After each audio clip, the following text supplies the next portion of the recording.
To know your history is everything, no matter who you are, especially black, because you're constantly being told that you were nothing but a slave. Constantly. No one began as a slave. That's not what God put you here for. If you know anything about the history of slavery, that's the first thing that they did. They beat your history and your native tongue out of you. And what's amazing about America, even the state of Texas, the school board is now expunging slavery out of the books, so they won't have to be held accountable for what they did. It's going to be difficult for people to prove intellectual inferiority.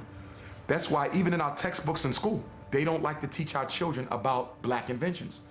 Because even greater than our African history are our American inventions. Because from nowhere, you're coming up with things that revolutionize the American social and economic order. Well, basically, there is a proverb that says that the only thing that peoples of European descent ever created was the patent office, because they stole everybody else's ideas and put their name on it.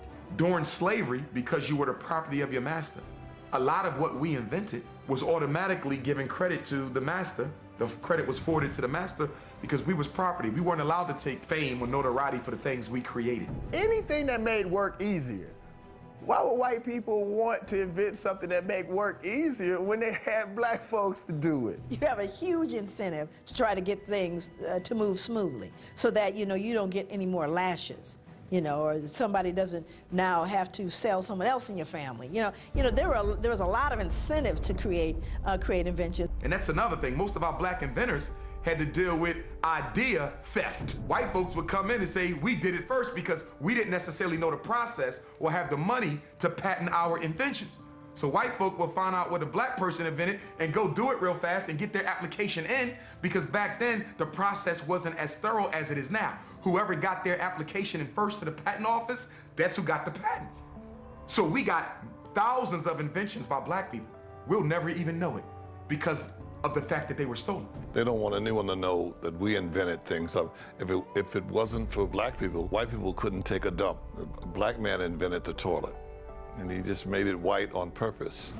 A slave by the name of Black Sam, Eli Whitney slave, created the idea for the cotton gin, and his master took it and patented in his own name. How could he do that with no benefit of books? He wasn't even allowed to learn. A lot of people assume just because African slaves were illiterate, they were ignorant. And there's a real big difference, because African people, they had a very elaborate language or elaborate languages over in Africa. When Africans were brought over here, they were taught a bastardized version of English, and they weren't even allowed to see the language written down.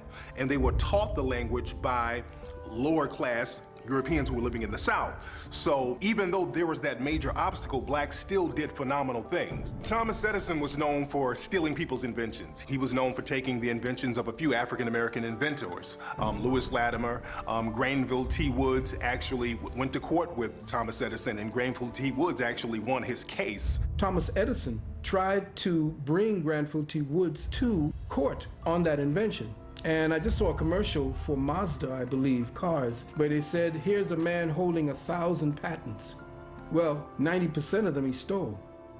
Alexander Graham Bell and Thomas Edison, who are probably considered America's two greatest inventors of all time.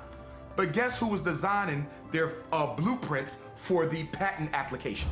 A black man. Now let's think about this for a minute.